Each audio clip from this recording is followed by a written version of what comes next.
আমাদের আজকের গল্প কমলিনী, কলমে খুকু ভট্টাচার্য। তুমি কি তাহলে তোমার সিদ্ধান্তেই স্থির থাকবে ছোট বৌমা? আমায় মার্জনা করবেন দাদা, এছাড়া আমার আর কোনো উপায় নেই। সমু কি এটাই চাইছে? ওনার কোনো ব্যক্তিগত মতামত নেই, আপনি যেটা রায় দেবেন সেটাতেই উনি সহমত হবেন। ওই 22 বছরের সদ্য বিধবা আমার ভাইজি কমলিনীর চেয়ে আমি ছাড়া আর কেউ নেই। ওর বিয়ের কিছুদিনের মধ্যেই যে আমার দাদা বৌদি পরপর সবার মায়া কাটিয়ে চলে গেলেন। ও শ্বশুরবাড়িতে ওকে অপয়া আখ্যা দিয়ে কিছুতেই যে ঠাঁই দেবে না। আমিও যদি ওকে দূরে ঠেলে দিই, ও কোথায় গিয়ে দাঁড়াবে দাদা? দেখো বৌমা, আমি সবই বুঝতে পারছি, কিন্তু এই বাড়িতে তো বিনুর কিশোরী মেয়ে আছে। আমার রথীন্দ্র আজ বিদেশে আছে পড়াশোনার সূত্রে, কিন্তু তুমি তো জানো ও বিদেশে থাকবে না। আমাদের এই আধা টাউনেই ও ডাক্তারি প্র্যাকটিস করবে। ওর বয়সও তো তেমন কিছু না, মাত্র 27। এখন তোমার ভাইজিকে এখানে কিভাবে রাখবো বুঝতে পারছি না। তুমি কোনো আশ্রমের সাথে তো কথা বলতে পারো। দাদা, ও তাহলে বেঁচে মরে থাকবে। আমার নিজের কোনো সন্তান নেই, কিন্তু ওই রথি মেজদাদার মেয়ে ঝিলমিল আর দাদার একমাত্র মেয়ে কমলি আমার সব কিছু। আপনি আমায় সম্মতি দিন ওকে নিয়ে আসার জন্য। আমি আপনাকে কথা দিচ্ছি, ওর ছায়াও কেউ দেখতে পাবে না। সিঁড়ির তলার ঘরটা বেশ বড়ই আছে আর খোলামেলাও, ওখানেই ওর থাকার ব্যবস্থা করে দেব। পাশেই তো খিড়কির দরজা, বাড়ির পুকুরে যাওয়ার পথ। ওদিকে তো বড় কেউ একটা যায় না। ও পুকুরে স্নান কাচা সব সেরে নেবে। আর আমাদের একতলায় পিছনের দিকে যে বাথরুম আছে, ওখানেই প্রাত্যহিক কাজ সেরে নেবে। আমি ওর খাবার ওর ঘরেই পৌঁছে দেব, আর রাতে ওর সাথেই শোবার ব্যবস্থা করে নেব। তা তুমি যখন সব বন্দোবস্ত নিজেই করে নিয়েছ, তাহলে তো আমার আর কিছু বলারই নেই।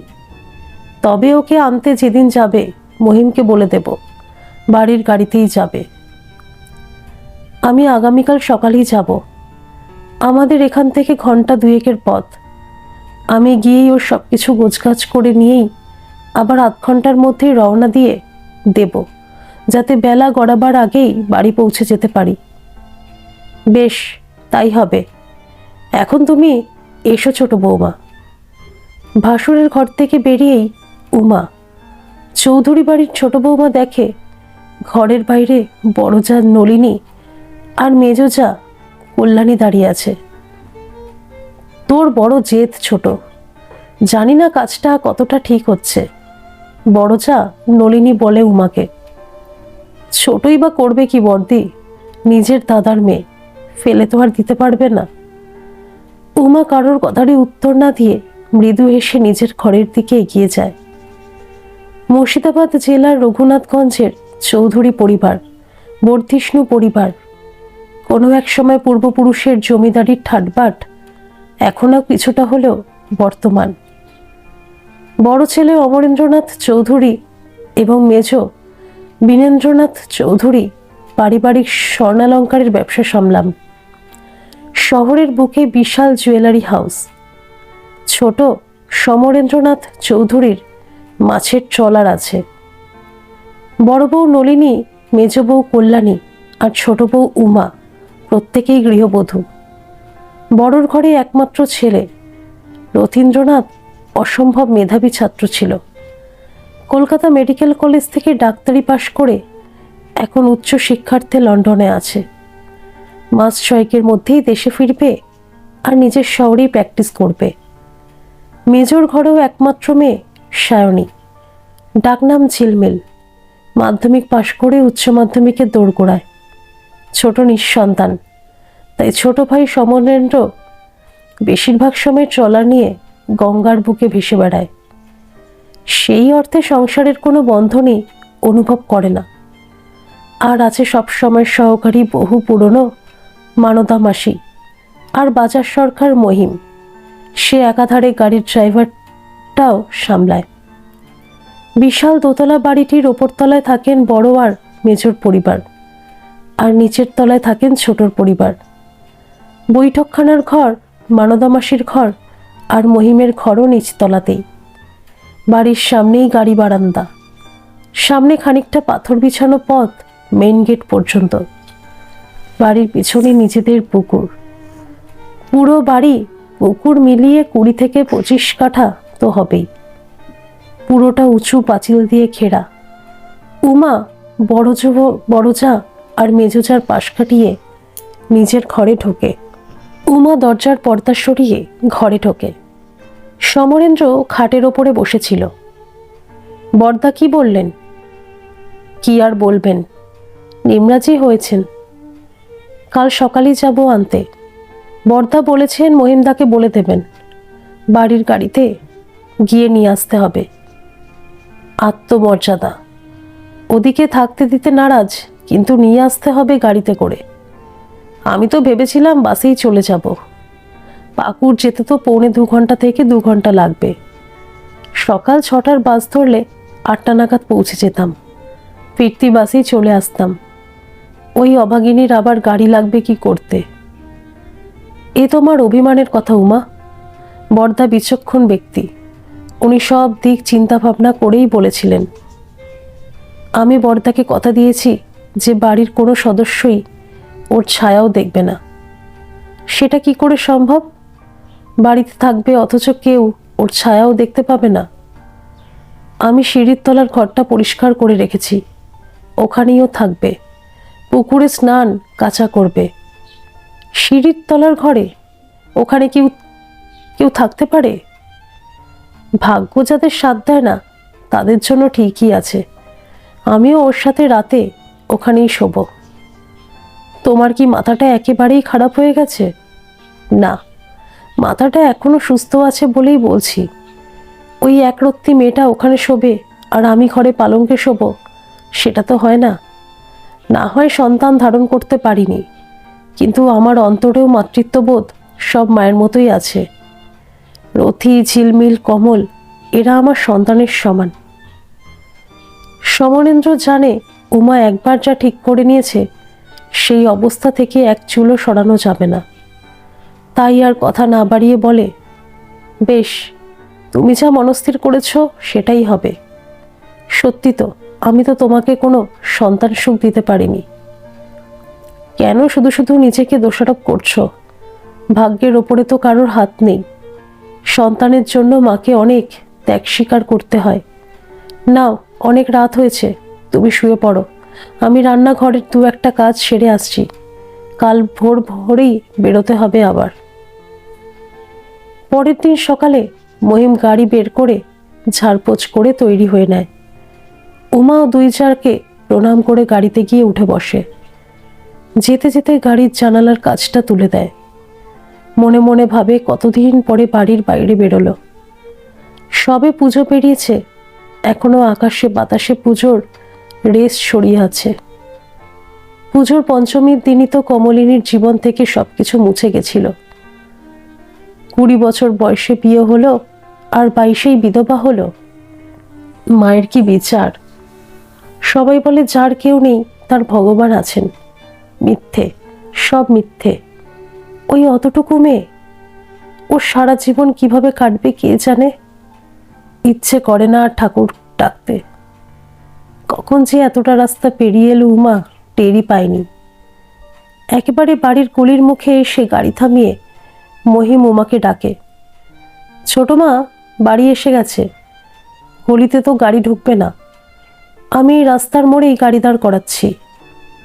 তোমার এখনো মনে আছে মহিম দাদা বাড়ির রাস্তা? সেই যে কমলের বৌভাতের দিন এসেছিলাম। ড্রাইভাররা কখনো রাস্তা ভোলে না। যাও ছোট মা, তুমি গিয়ে কমল দিদিমণিকে নিয়ে এসো। উমা আস্তে আস্তে গাড়ির দরজা খুলে নামে। একসময় কত আনন্দ করে এই বাড়িতে এসেছিল, আর আজ কি করে কমলের সামনে গিয়ে দাঁড়াবে? বাড়ির সামনে পৌঁছে গেট খুলে ভিতরে ঢোকে। সিঁড়ি বারান্দা পেরিয়ে দরজায় গিয়ে কড়া নাড়ে। ভিতর থেকে সেই চেনা কণ্ঠস্বর শুনতে পায়। কে? উমার চোখ দুটো জলে ভরে ওঠে। উমার বুক ঢিপ ঢিপ করছে। কিভাবে সামনে দাঁড়াবে কমলের? কি সান্ত্বনা দেবে? কেমন করে বলবে, ওরে কমল, আমি তোকে নিতে এসেছি, আমার এই বুকের মাঝে তোকে লুকিয়ে রাখবো। দরজার ওপারে কমল আর এপারে উমা। পিসিমণি, এ কাকে দেখছে উমা? সাদা থান পরনে, পিঠে ভেজা চুল, সদ্য স্নান সেরে উঠেছে বোধ হয়। নীরাভরণ পদ্মের পাপড়ির মতো চোখ দুটোর তলায় কালির ছোঁয়া। দেখেই মনে হচ্ছে সারা রাত বোধ হয় মেয়েটা ঘুমোতে পারে না। কেমন আছিস মা? আমি ভালো নেই পিসিমণি, একদম ভালো নেই। জানি রে মা, আয় আমার বুকে আয়। কমল উমার বুকে ওপর ঝাঁপিয়ে পড়ে। এই জায়গাটুকুই সে খুঁজছিল। মুখ গুজে এতদিনের জমে থাকা চোখের জলে উমার বুক ভিজিয়ে দিতে থাকে। তা এতই যখন দরদ, এতদিন কোথায় ছিল মা? আমার অমন সমত্ব ছেলেটা চলে গেল। এত বড় বিপদে তো বাপের বাড়ির কারোর টিকিটাও দেখতে পেলাম না। কখন যে কমলের শাশুড়ি মা ওদের পিছনে এসে দাঁড়িয়েছেন ওরা খেয়াল করেনি।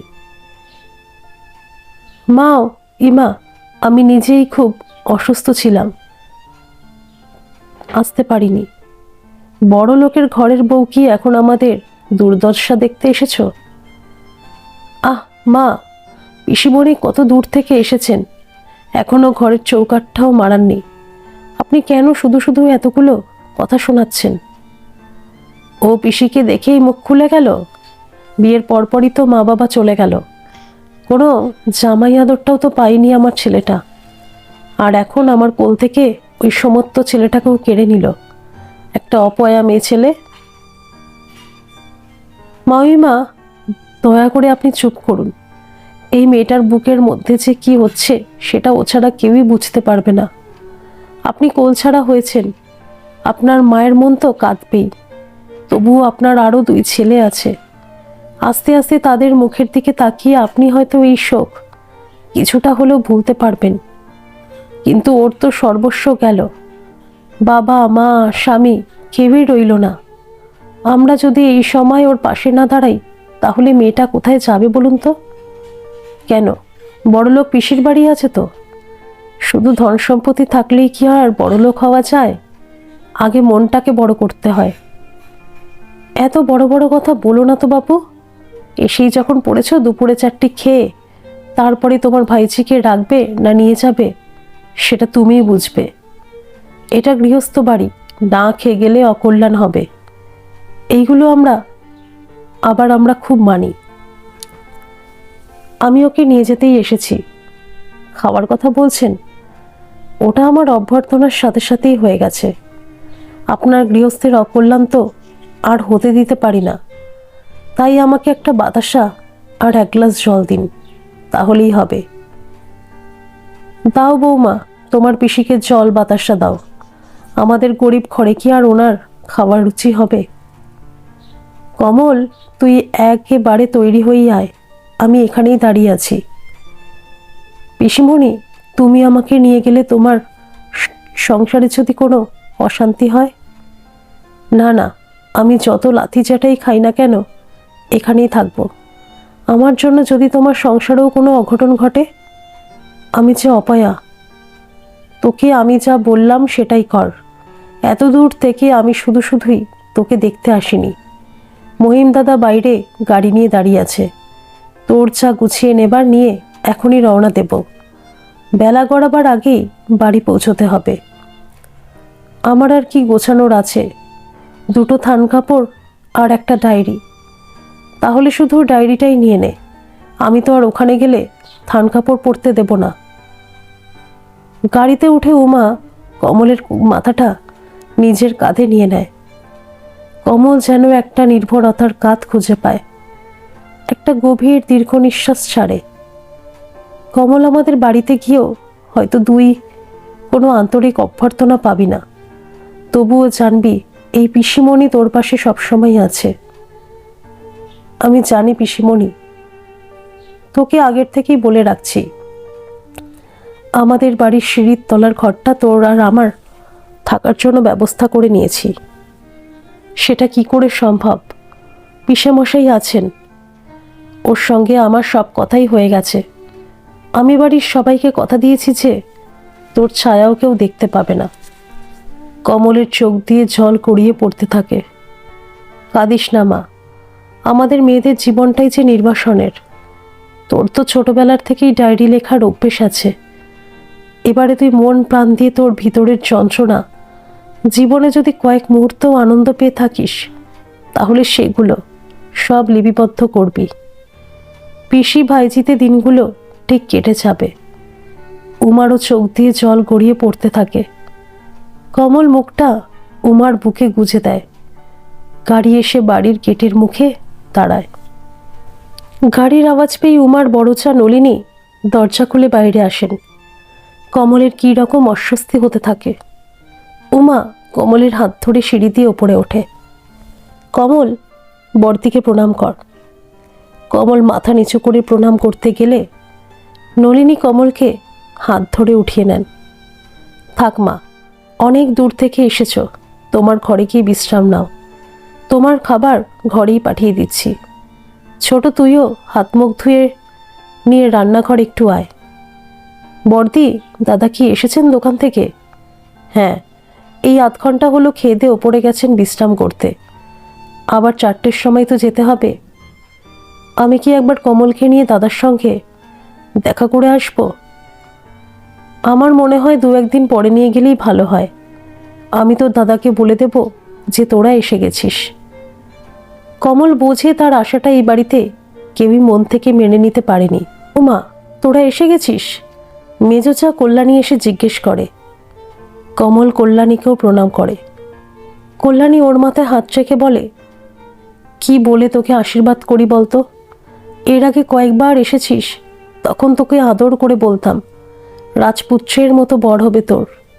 তুই লজ্জায় তোর পিসির পিছনে গিয়ে লুকোতিস। তোর পদ্মের পাপড়ির মতো চোখ দুটো স্বপ্নে ভরে উঠত। আজ তোকে বলতে ইচ্ছে করছে, কারোর কথায় নিজের স্বপ্ন তৈরি করিস না। কাঁদিস না মা। উমা কমলকে নিয়ে ওর ঘরের দিকে এগিয়ে যায়। সিঁড়ির তলার ঘর হলে কি হবে, ঘরখানা বেশ বড়ই। জানলাগুলো একেবারে দরজার মতো লম্বা, আর লোহার লম্বা লম্বা শিক। জানলার পাল্লায় খড়খড়ি, উপর নিচ করে খোলা বন্ধ করা যায়। ঘরে ঢুকে কমল দক্ষিণ দিকের জানলাটা খুলে দেয়। চোখ যায় পুকুরের দিকে। একটা হিমেল বাতাস এসে কমলের চোখে মুখে ঠান্ডা পরশ দিয়ে যায়। পিসিমণি, আমি আগে যতবার এসেছি তোমাদের বাড়িতে, কোনোদিনও এই ঘরটাতে ঢুকিনি। তোমার সাথে তোমাদের ঘরেই থাকতাম, কিন্তু এই ঘরটা আমার ভারী পছন্দ হয়েছে। কি সুন্দর, জানলা খুললেই পুকুর দেখা যায়। পিসেমশাই বাড়িতে নেই? না রে মা, পিসেমশাইয়ের আজ ট্রলার নিয়ে বেরিয়েছেন। আজ রাতে আর ফিরবেন না। রাতে গঙ্গার বুকে কোনো পাড়ের ট্রলার বাঁধবেন। সেই গঙ্গা তোমাদের বাড়ির কত কাছে। বিকেল হলেই তুমি আমাকে আর ঝিলমিলকে নিয়ে গঙ্গার ধারে বেড়াতে নিয়ে যেতে।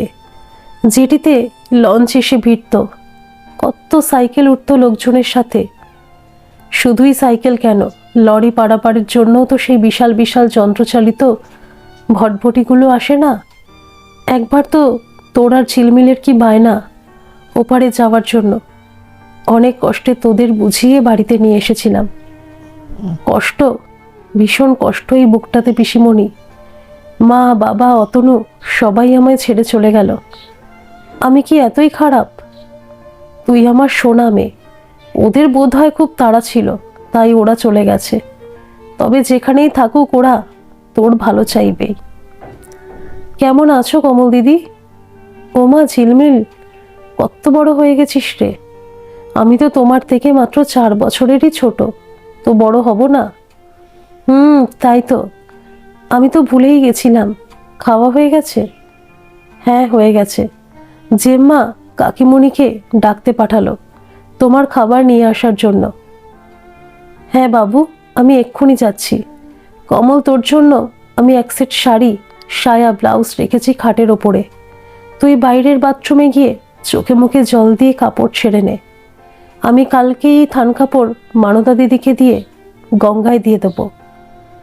উমা বেরিয়ে গেলে কমল দরজা বন্ধ করে উমার রেখে যাওয়া শাড়িটা হাতে নিয়ে বুকের ওপরে চেপে ধরে, কাঁচা হলুদ রঙের শাড়ি, অতনু খুব পছন্দ করতো কাঁচা হলুদ রং, বলতো আমার স্বর্ণ কমল।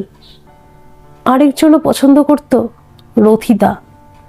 একবার সরস্বতী পুজোর সময় কমল এসেছিল, তখনও 16 বছর বয়স আর রথিনের 21। সরস্বতী পুজোর দিনে উমার একখানা কাঁচা হলুদ রঙের শাড়ি পরেছিল অঞ্জলি দেওয়ার সময়। রথিনের মুগ্ধ দৃষ্টি ওর চোখ এড়ায়নি। এক ফাঁকে কানের কাছে এসে বলেছিল, তোমায় খুব সুন্দর লাগছে, একেবারে স্বর্ণকমল। রথিনের চোখের মুগ্ধতা আরেকজনেরও দৃষ্টি এড়ায়নি, পিসিমণি। রাতে যখন শুয়েছিল উমা তখন ওর মাথায় হাত বুলিয়ে বলেছিল, কমল, কোনো কিছু নিয়ে কিন্তু স্বপ্ন দেখিস না, না পাওয়ার যন্ত্রণায় ভুগতে হবে। কমল তো কোনো স্বপ্ন দেখেনি, যাকে পেয়েছিল তাকে নিয়েই তো সুখের সংসার করতে চেয়েছিল। হলো না। কমল, তোর হয়নি মা? হয়ে গেছে পিসিমণি, খুলছি দরজা। কমলকে দেখে উমার চোখ দুটো জলে পড়ে যায়। এই মেয়েটার তো এরকম শাড়িই পরার কথা, অথচ ভগবানের কি নিষ্ঠুর পরিহাস। পিসিমণি, আমাকে এই রঙের শাড়ি পরলে কেউ কিছু বলবেন না তো? আমি তোকে একটা সত্যি কথা বলছি, হয়তো তোকে এই বাড়িতে নিয়ে আসাটা কেউ মন থেকে মেনে নিতে পারেননি, কিন্তু ওদের মন বোধহয় এতটাও হীন নয় যে মেয়েটাকে প্রায় কিশোরী বেলার থেকে দেখেছে তার পরনে সাদা রং ওদেরও ভালো লাগবে না। নে, অনেক বেলা হয়ে গেছে, খাবারটা খেয়ে নে। ভাতের থালার দিকে তাকিয়ে কমলের চোখের জল বাদ মানে না। কতদিন পর মাছের মুখ দেখছে। আমি মাছ খাবো? কেন খাবি না? তোর পাতে মাছ না দিয়ে আমার গলা দিয়ে কি মাছ নামবে? কেউ কিছু বলবেন না তো? তুই এত ভয় পাচ্ছিস কেন বলতো? তুই কি খাচ্ছিস, কি পড়ছিস, কেমন থাকবি তা নিয়ে কারোর কোনো মাথা ব্যথা নেই। তুই তোর মতো করে থাক। কমল খেতে বসে মাছটা প্রথমে একটু খুঁড়তে থাকে, চোখের কোল বেয়ে জল গড়িয়ে পড়তে থাকে। বিধবাদের জন্য এত নিয়ম কেন? মুহূর্তের মধ্যেই তার বসন, খাওয়া দাওয়া, নিয়ম কারণ সব বদলে যায়। পিসিমণি, তুমি খাবে না? এই তো, তোর খাওয়া হয়ে গেলেই আমি বসবো। তোর যদি আরেকটু ভাত লাগে? না পিসিমণি, আমার আর ভাত লাগবে না, তুমি খেতে বসো গিয়ে। আমি খাওয়া হয়ে গেলে থালা বাসন রান্নাঘরে গিয়ে রেখে আসবো। এত বেলা হয়ে গেল খেতে, রাতে আর ভাত খাবো না। যদি খই থাকে তাহলে একটু জল আর চিনি দিয়ে দিও। না না, তোর রান্নাঘরে যেতে হবে না, মানদা দিদি এসে থালা বাসন নিয়ে যাবে। রাতে ভাত না খাওয়ার অজুহাত দিচ্ছিস? ওখানে কি রাতে খাওয়ের সাথে এক চুমুক দুধও জুটত না? একটু রাত করেই না হয় খাস, তবুও ভাত খেয়েই শুবি, না হলে রাতে ঘুম আসবে না। ঘুম আসতো না তো, খুব খিদে পেত জানো। আধো ঘুমের মধ্যে মনে হতো অতনু এসে বলছে, এ কি, তুমি ভাত না খেয়েই ঘুমিয়ে পড়েছ? এই দেখো, আমি তোমার জন্য ভাত নিয়ে এসেছি। ঘুম ভেঙে যেত, কিছু নেই, সব ফাঁকা। কান্না চাপতে চাপতে উমা বলে, খেতে বসে এত কথা বলতে নেই, গলায় আটকাবে। উমা ওখান থেকে চলে যায়, বলা যায় পালিয়ে বাঁচে। মানদা আসে থালা বাসন নিতে। কেমন আছো কমল মা? মানদা মাসি, তুমি ভালো আছো? হ্যাঁ, ভালো আছি, কিন্তু মা, তোমার কপালে যে এমন অঘটন ঘটবে তা স্বপ্নেও ভাবতে পারিনি। ভগবানের কি কোনো বিচার নেই গো? মাসি, আমি যে অপায়া, ওরকম কথা বলো না। কোনো মেয়েই চায় না অকাল বিধবা হতে। দেখো, ভগবান একদিন তোমার দিকে মুখ তুলে তাকাবেন। এটো নিয়ে মানদা চলে যায়। কমল মানদার কথায় মনে মনে হাসে। যার মা বাবা স্বামী কেউ নেই, তার আবার একদিন ভালো হবে? এসব মানুষরা কত সরল হয়। রাতে বিছানায় শুয়ে কমল এদিক ওদিক করতে থাকে।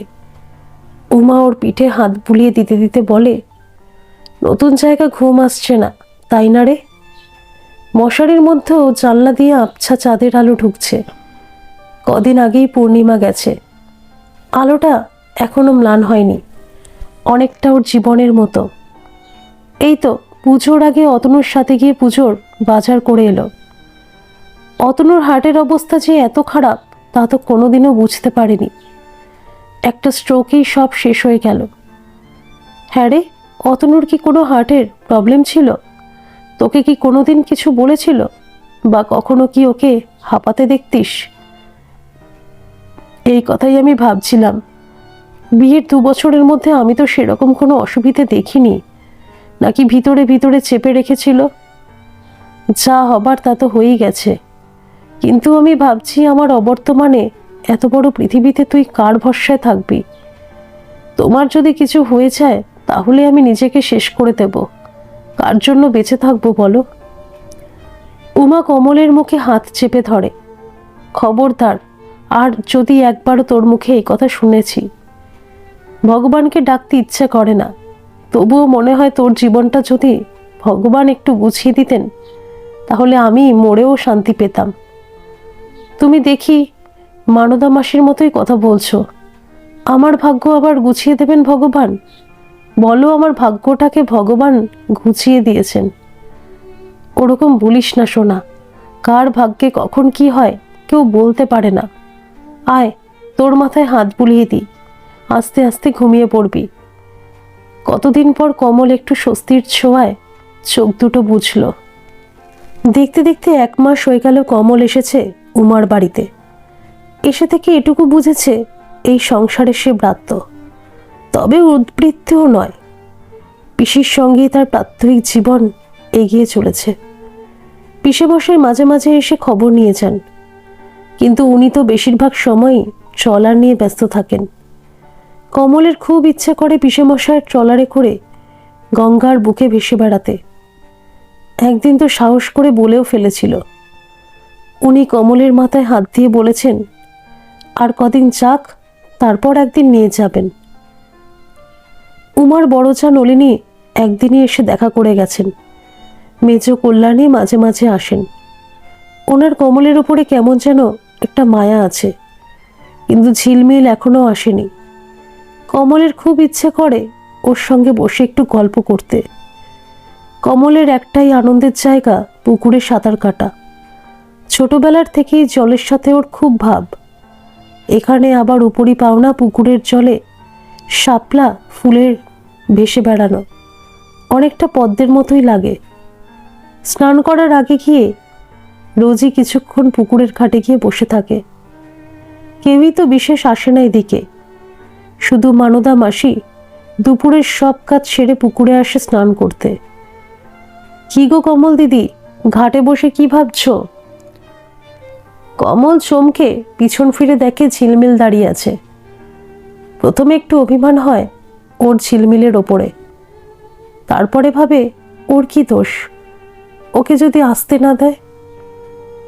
এতদিনে আমার কথা মনে পড়লো তোর? কি করব বলো, পড়ার এত চাপ। মা বাবা তো সারাক্ষণই বলে একদম সময় নষ্ট করা যাবে না, এক এক মিনিটেরও অনেক মূল্য। তা আজকে এলি কি করে? বাবা তো এখনো দোকানে, মা আর জেম্মা কালীবাড়ি গেছে। আস্তে আস্তে 2টো তো বাজবেই।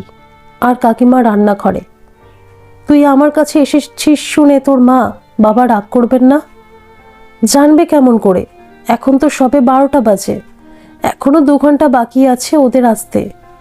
আমি কাকিমণিকে বলেই এসেছি একটু গল্প করি তোমার সঙ্গে, সব সময় পড়া আর ভালো লাগে না। বেশ তো, বস পাশে।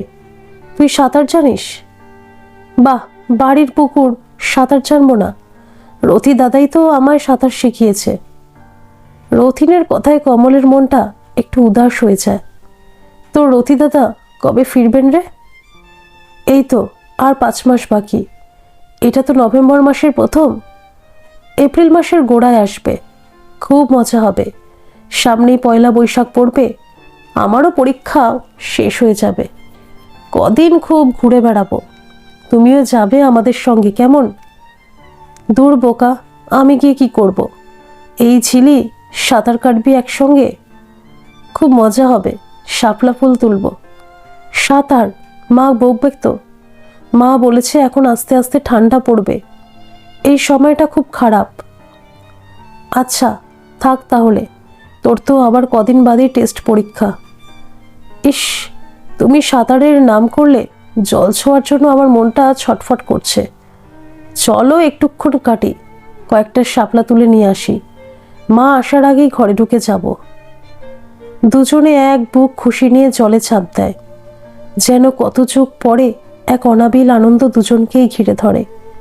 ডুব সাঁতার, চিৎ সাঁতার, পুকুর পারাপার, কখন যে 1 ঘন্টা সময় চলে গেছে টেরই পায়নি দুজনে। কয়েকটা শাপলা ফুল তুলে নিয়ে তাড়াতাড়ি খাটে উঠতেই ঝিলমিল দেখে ওর মা দাঁড়িয়ে আছে সামনে। ও, আমি যাওয়ার পরই পুকুর ঘাটে চলে এসেছিস? আমি তোকে বারণ করেছিলাম না যে এই সময় ঠান্ডা লাগাবি না? সামনেই পরীক্ষা, খুব অবাধ্য হয়ে গেছিস। ওর কোনো দোষ নেই মেজমণি, আমি ওকে পুকুরে স্নান করার কথা বলেছিলাম, ও কিন্তু নাই করেছিল। ও তো দুধের বাচ্চা নয় কমল, যে যা বলবে সঙ্গে সঙ্গেই ওকে করতে হবে। নিজের ভালো পাগলেও বোঝে। এখন যদি ঠান্ডা লেগে জ্বর হয় কি হবে বলতো? ওর বাবা তো আমাকে ছেড়ে কথা বলবেন না। কমলের খুব অপরাধী লাগে নিজেকে। এখন যদি ওর জ্বর হয়, কারোর কোনো দিনই কি ও ভালো করতে পারবে না? সত্যি অপয়া ভাবে নিজেকে কমল। এর মধ্যে উমাও পুকুর ঘাটে চলে আসে। সব দেখে শুনে কমলকেই বলে, তোর তো একটু বোঝা উচিত ছিল কমল, আমি ঝিলিকে না আসতে দিলেই পারতাম। ছোট, তোর কিন্তু এটা অন্যায় হয়েছে। তোর মেজদাকে তো জানিস, রকচটা মানুষ। মেয়ের যদি এখন শরীর খারাপ হয় তাহলে বাড়ি মাথায় করবেন। এমন ভুল আর হবে না মেজমণি। কমল উমার বড় যাকে বড়মণি আর মেজো যাকে মেজমণি বলেই ডাকত, এখনো ওইভাবেই ডাকে। ঝিলি ঘরে চল, এবারে গিয়ে জামা কাপড় ছেড়ে নে। আমি হাত পায়ের তলায় সর্ষের তেল গরম করে মালিশ করে দেবো আগে, তারপরে খেতে বসবি। উমার মেজোজা কল্যাণী মেয়েকে নিয়ে চলে যায়। কমল, তুইও গিয়ে কাপড় জামা ছেড়ে নে। কমল ঠাকুরের কাছে প্রার্থনা করে, ঠাকুর, ঝিলির যেন কিছু না হয়। কি বিড়বিড় করছিস কমল? রাতে বিছানায় শুয়ে উমা কমলকে জিজ্ঞেস করে। আজ আমার খুব অন্যায় হয়ে গেছে পিসিমণি, আমার ঝিলিকে সাঁতার কাটার কথা বলাই উচিত হয়নি। আমার খুব ভয় করছে, সত্যি যদি ওর জ্বর আসে? আমার সঙ্গে তো কিছুই ভালো হয় না।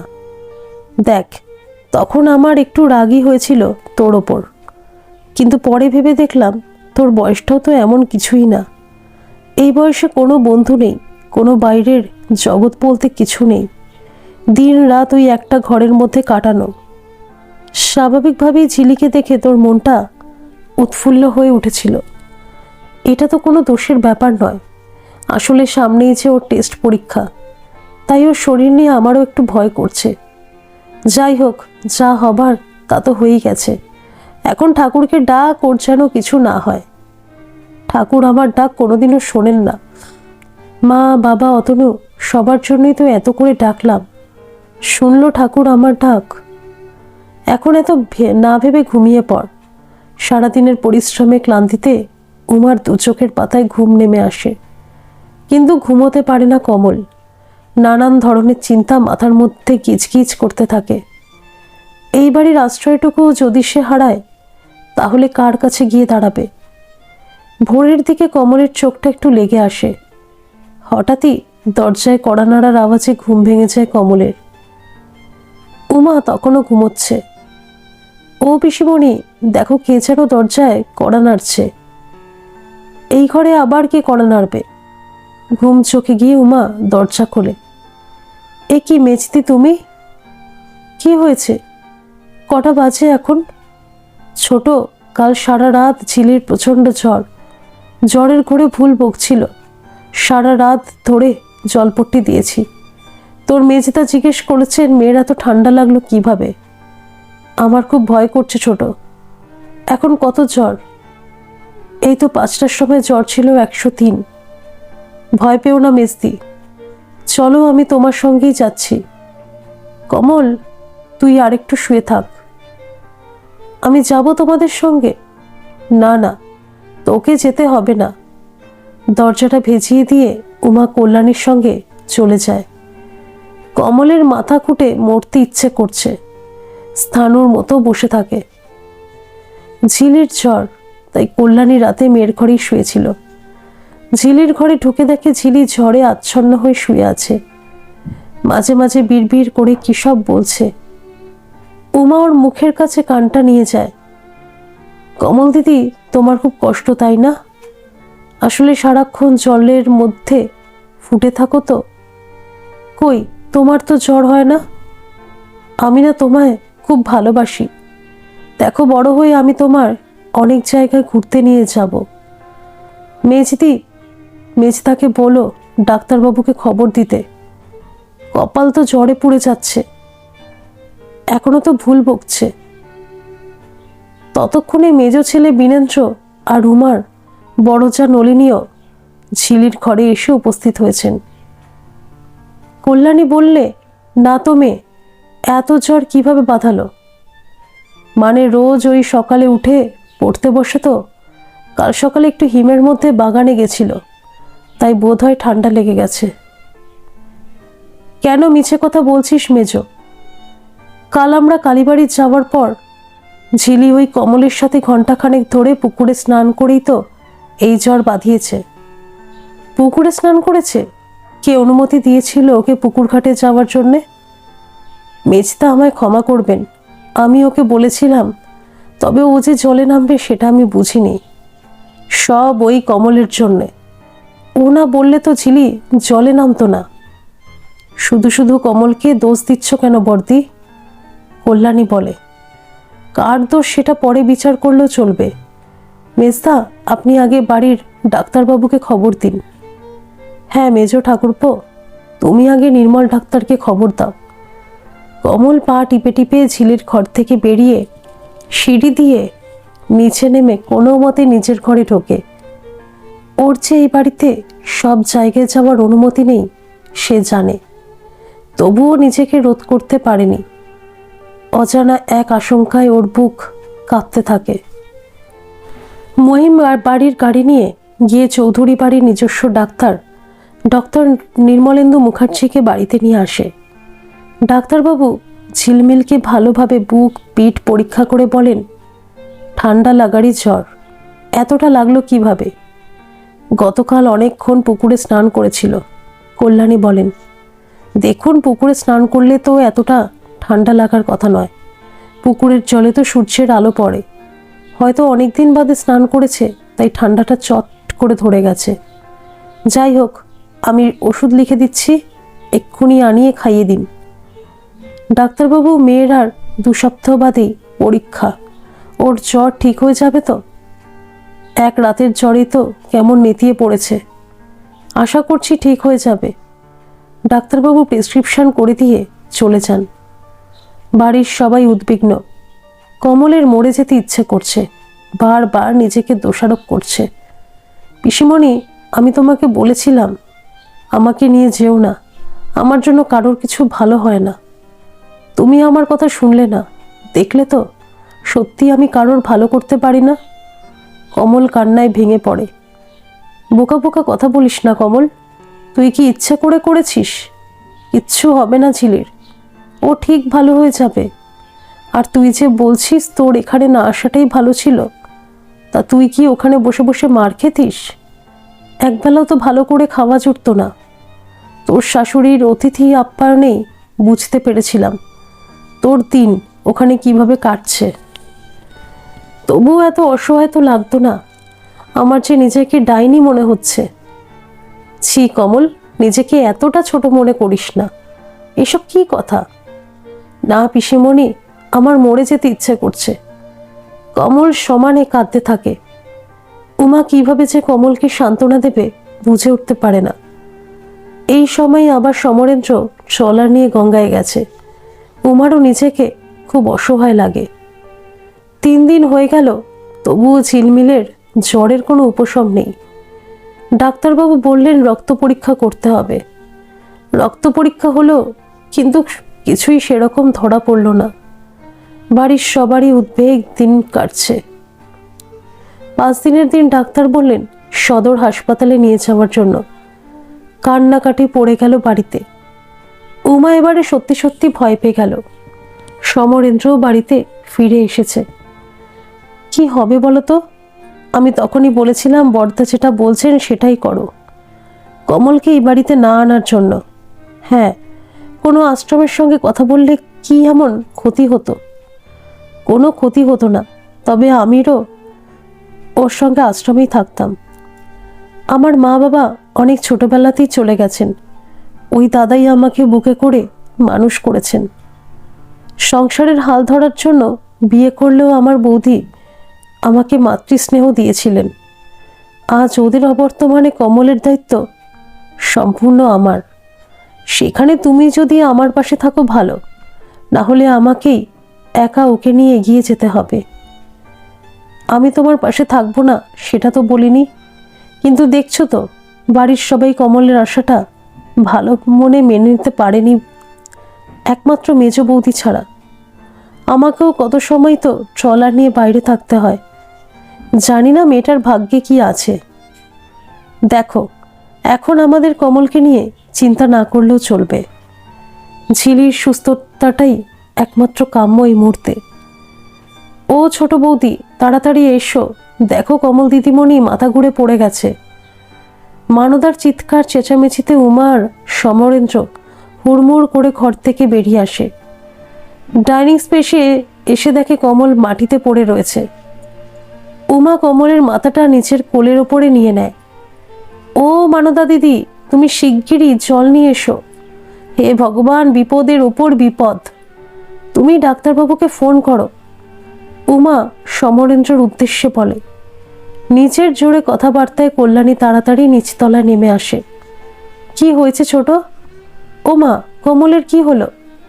ভগবান কি একটুও শান্তি দেবেন না আমাদের? তুমি আবার ঝিলিকে ছেড়ে নিচে নেমে এলে কেন? ও ডাক্তারবাবুকে ফোন করছে, এক্ষুনি এসে পড়বেন হয়তো। তুমি ঝিলির কাছে যাও। ডাক্তারবাবু আজ রঘুনাথগঞ্জে নেই, উনি আজ বহরমপুর গেছেন বিশেষ একটা কাজে। সমরেন্দ্র উমাকে বলে। কি হবে তাহলে এখন? ওনার ছেলে স্বর্ণাভকে আসতে বলে দিয়েছেন। ও এখন বহরমপুর মেডিকেল হসপিটালে পোস্টেড। ও কি এখন বাড়িতে এসেছে? হ্যাঁ, 2 দিনের জন্য এসেছে। কখন আসবে? আমার তো ভয়ে হাত পা ঠান্ডা হয়ে যাচ্ছে। মানদা দিদিকে নিয়ে কোনো মতে খাটে এনে শুয়েছি। ওদিকে ঝিলিটার জ্বর একটুও কমলো কিনা কে জানে। সবে তো ফোন করলাম, এই এলো বলে। ওই তো বাইক এসে থামলো বোধ হয়। যাই, বাইরে গিয়ে দেখি। এসো বাবা, এই ঘরে আছে। সমরেন্দ্র স্বর্ণাভকে নিয়ে কমলের ঘরে ঢোকে। ঘরে ঢুকেই স্বর্ণাভর পা দুটো যেন আটকে যায়। এত সুন্দর কেউ হতে পারে? মনে হচ্ছে একটা পদ্ম ফুল ফুটে রয়েছে। চোখ দুটো বোঝা, কপালের দুপাশ দিয়ে কোকড়া কোকড়া চুল ছড়িয়ে রয়েছে। পরনে একটা গোলাপি রঙের শাড়ি। স্বর্ণাভ যেন কয়েক মুহূর্তের জন্য ভুলে যায় ও রোগী দেখতে এসেছে। স্বর্ণাভকে দেখে উমা উঠে দাঁড়িয়ে মাথায় ঘোমটা টেনে নেয়। ডাক্তারবাবু, ও আমার ভাইজি। কিছুক্ষণ আগে হঠাৎ করেই মাথা ঘুরে পড়ে গেছে। কদিন ধরেই খাওয়া দাওয়া কিছুই প্রায় করছে না। কি হলো বুঝতে পারছি না। আপনি আমায় ডাক্তারবাবু বলবেন না, আমি আপনার ছেলের মতো। রথিনদা আমার 2 বছরের সিনিয়র। আমরা দুজনেই কলকাতা মেডিকেল কলেজ থেকেই পাশ করেছি। আমি 2-1 বার আপনাদের বাড়িতে এসেছি, আপনার হয়তো খেয়াল নেই। আমার নাম স্বর্ণাভ, আমাকে নাম ধরেই ডাকবেন। বেশ বাবা, তুমি একটু দেখো ওকে। উমার যেন আর ধৈর্য ধরছে না। দেখি, চোখটা একটু খুলুন তো। আস্তে আস্তে পদ্মের পাপড়ি খুলল যেন। ওই গভীর চোখের অতলে স্বর্ণাভর মনটা এক নিমেষে ডুব দিয়ে দিল। কিছুতেই আটকাতে পারল না। খুব সন্তর্পণে চোখটা একটু নিচের দিকে টেনে নামালো। এত আলতা করেছে পাপড়িতে যেন একটুও টান না পড়ে। একটা মন ডুবল, আর একটা মন কিছু খুঁজে পেল। যত্ন সহকারে পরীক্ষা করে স্বর্ণাভ একটু অবাক হয়ে গেল। স্মৃতিতে সিঁদুর নেই, অথচ মা হতে চলেছে। উমাকে ডেকে বাইরে নিয়ে গেল স্বর্ণাভ। কমলের সামনে কিছু বলাটা ঠিক মনে করল না। কাকিমা বলেই ডাকছি আপনাকে। উনি কি বিবাহিতা? হ্যাঁ, তবে কয়েকদিন আগেই ওর স্বামী মারা গেছে।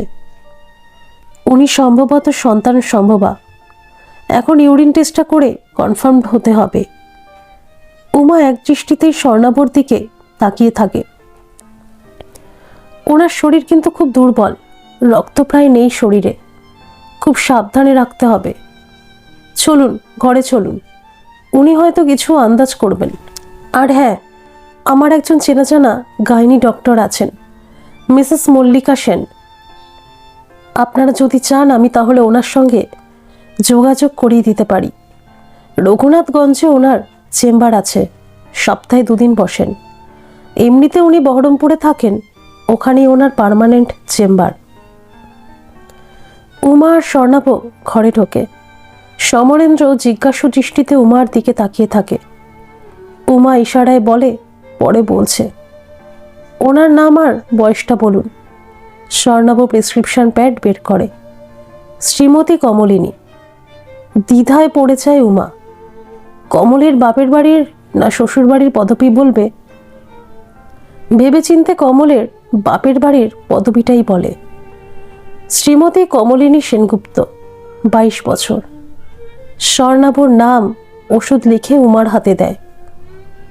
সমরেন্দ্র ভিজিটের কথা জিজ্ঞেস করলে স্বর্ণাভ বলে, কাকু, আমি সরকারি হসপিটালের ডক্টর। আমি তো প্রাইভেটে প্র্যাকটিস করি না, তাই আমি ভিজিট নিতে পারবো না। এছাড়া একজন ডাক্তার আরেকজন ডাক্তারের রিলেটিভের থেকে ভিজিট নেয় না। মনে মনে ভাবে এখানে হয়তো ভিজিট নিতেও পারতো না। এর মধ্যেই উমার মেজর যা কল্যাণী প্রায় ছুটতে ছুটতে আসে উমার ঘরে। ছোট সামনের পূর্ণিমাতে সত্যনারায়ণের শিরনি চড়াবো। ঝিলিলির জ্বরটা এখন নেমেছে রে, মা বলে আমায় ডাকলো। আমি জানতাম মেজদি আমাদের ঝিলির কিচ্ছু হবে না। কল্যাণী এবারে স্বর্ণাভর দিকে তাকায়। তোমায় খুব চেনা মনে হচ্ছে। তুমি কি আগে আমাদের বাড়িতে এসেছো? হ্যাঁ, এসেছি তো, রথিনদার কাছে। আমি নির্মলেন্দু মুখার্জির ছেলে, স্বর্ণাভ। ডাক্তারবাবু আজ বহরমপুরে গেছেন, তাই উনি ছেলেকে আসতে বলেছেন কমলকে দেখার জন্য। ও বহরমপুর মেডিকেল হসপিটালের ডাক্তার। কি হয়েছে বাবা কমলের? আপনি কাকিমার কাছ থেকেই শুনে নেবেন। আমি এবারে আসব। কমলের দিকে একটা পূর্ণ দৃষ্টিতে তাকিয়ে স্বর্ণাভ ঘর থেকে বেরোতে চায়। বাবা, তুমি যখন এই বাড়িতে এসেইছ, তাহলে আমার মেয়েটাকেও একটু দেখে যাও। বেশ তো, চলুন। স্বর্ণাভ বেরিয়ে গেলে উমা ইশারায় সমরেন্দ্রকে বাইরে ডেকে নিয়ে যায়। বলে, কমল সন্তান সম্ভবা। কি কি বলছো কি তুমি? সমরেন্দ্র অবাক হয়ে উমাকে জিজ্ঞেস করে। অবাক আমিও প্রথমে হয়েছিলাম, কিন্তু এতে অবাক হওয়ার তো কিছুই নেই। ওর তো স্বামী ছিল, সে তো মাত্র কয়েকদিন আগেই চলে গেছে। যাওয়ার আগে হয়তো কিছুই জানতে পারেনি। এখন কি হবে? কিসের কি হবে? বাড়িতে যদি কমলের থাকা নিয়ে কেউ আপত্তি তোলেন? দেখা যাক, আগে তো ইউরিন টেস্ট করতে হবে। তারপরে স্বর্ণাভ যে মহিলা ডাক্তারের কথা বলে গেল, তার কাছে নিয়ে যেতে হবে। তারপরে বাড়িতে জানাবো। তুমি স্বর্ণাভর সঙ্গে দেখা করে ওনার সাথে স্বর্ণাভকে কথা বলতে বলো, কারণ ও তো আবার বহরমপুরে চলে যাবে। ঠিক আছে, তুমি এখন আগে কমলের কাছে যাও, সমরেন্দ্র বলে। হ্যাঁ, আমি একেবারে 1 গ্লাস দুধ গরম করে নিয়ে আসি। উমা রান্নাঘরে ঢুকে দুধ গরম বসায়। কমল দিদিমণির কি হয়েছে ছোট বৌদি? মানদার প্রশ্নে উমা চমকে যায়। কি আবার হবে? ডাক্তার বলল শরীরে রক্ত নেই, তাই মাথা ঘুরে পড়ে গেছে। পোয়াতি নয় তো? উমা বুঝতে পারে না কি জবাব দেবে। মানদার কানে যাওয়া মানেই তো বর্দি মেস্তি সবাই জেনে যাবে। তবুও সন্তানের ব্যাপার নিয়ে মিথ্যে কথা বলতেও উমার বাধল। ডাক্তার সেটাই সন্দেহ করছেন, কিন্তু ইউরিন পরীক্ষা না করে সঠিক কিছু বলা যাবে না। মানদা দিদি, আমার একটাই অনুরোধ, তুমি এখনই কাউকে কিছু বলো না। আমি জানি না সবাই জানলে কি পরিস্থিতির সৃষ্টি হবে। তুমি নিশ্চিন্তে থাকো ছোট বৌদি, আমার মুখ থেকে কিচ্ছুটি বেরোবে না। সত্যি এমন অভাগিনী যে কোলে বাচ্চা এলেও সেই বাচ্চা বাপের মুখ দেখতে পাবে নিকো। উমা কথার উত্তর না দিয়ে দুধের গ্লাস নিয়ে বেরিয়ে যায়। কি বলবে কমলকে ভেবে পায় না। মেয়েটা তো শুনলে নিজেকে ঠিক কি রাখতে পারবে না। ভাবতে ভাবতে উমা ঘরে ঢোকে। কমল, এই দুধটুকুনি খেয়ে নে মা। পিসিমণি, ডাক্তারবাবু কি বললেন? কি আবার বললেন? শরীরে রক্ত নেই তাই মাথা ঘুরে পড়ে গেছিস। কতদিন ভালো করে খাওয়া দাওয়া করিসনি। কেন পিসিমণি, এখানে এসে থেকে তো তুমি আমাকে কাছে বসেই খাওয়াও, তাহলে আবার রক্ত কম হবে কেন? দেখ বাপু, আমি অত শত জানি না, ডাক্তার যা বলল তাই বললাম। এত রেগে যাচ্ছ কেন পিসিমণি? তুমি আমার কাছে কিছু লুকাচ্ছ? আমাকে বলো, আমার তো আর কিছু হারাবারও নেই আর পাওয়ারও নেই। তুমি যেটা বলবে আমি সহ্য করে নেব। হারাবার না থাকলেও পাওয়ার তো কিছু থাকতে পারে। তুই মা হতে চলেছিস কমল। তোমরা তো আমাকে তাহলে আর এই বাড়িতে রাখবে না। কে বলেছে রাখবো না? তোর একটুও আনন্দ হচ্ছে না কমল? না, আমার একটুও আনন্দ হচ্ছে না পিসিমণি, আমার একটুও আনন্দ হচ্ছে না। কমল কাঁদতে কাঁদতে দুহাত দিয়ে উমাকে জড়িয়ে ধরে। এইরকম কথা বলে না কমল দিদিমণি। যে চলে গেছে তার নিশান তোমার গর্ভে রেখে গেছে। কখন যে মানদা এসে দাঁড়িয়েছে পিছনে দুজনে টেরই পায়নি। মানদা মাসি, আমি যে বড় অপয়া। ছি দিদি, এমন কথা বলতে নেই। এই সময় মন ভালো রাখতে হয়। ছোট বৌদি তোমাকে রান্নাঘরে বড় বৌদি আর মেজ বৌদি ডাকতেছে। আমি সে কথা বলার জন্যই এসেছিলাম। তুমি রান্নাঘরে যাও, আমি কমল দিদিমণিকে দুধটা খাইয়ে আসতেছি। উমা রান্নাঘরে চলে যায়। ছোট মেজ বলল যে কমল নাকি মাথা ঘুরে পড়ে গেছে। ডাক্তার এসে দেখেও গেছে। আমি তো পুজোর ঘরে ছিলাম, বাড়ির বাইরে তো যাইনি। আমাকে জানাবার প্রয়োজন বোধ করলি না? আসলে বর্দি, আমি এত ঘাবড়ে গেছিলাম। তোমার ছোট দেওর ডাক্তারবাবুকে ফোন করেছিলেন, উনি ছিলেন না, তাই ওনার ছেলে এসে দেখে গেছে। সে তো আমি জানি। ঝিলির ঘরে ওকে দেখতে গিয়ে মেজো আমায় বলল, ডাক্তার তো ঝিলিকেও দেখে গেছে, বলেছে আর ভয়ের কিছু নেই। তা কমলকে দেখে কি বলল? বলল শরীরে রক্ত কম, কাল একটা ইউরিন টেস্ট করতে হবে। শরীরে রক্ত কম তো রক্ত পরীক্ষা না করে ইউরিন টেস্ট করতে হবে কেন? উমা মাথাটা নিচু করে বলে, কমল সম্ভবত মা হতে চলেছে বর্দি। আমি এই ভয়টাই করছিলাম। এতে ভয়ের কি আছে?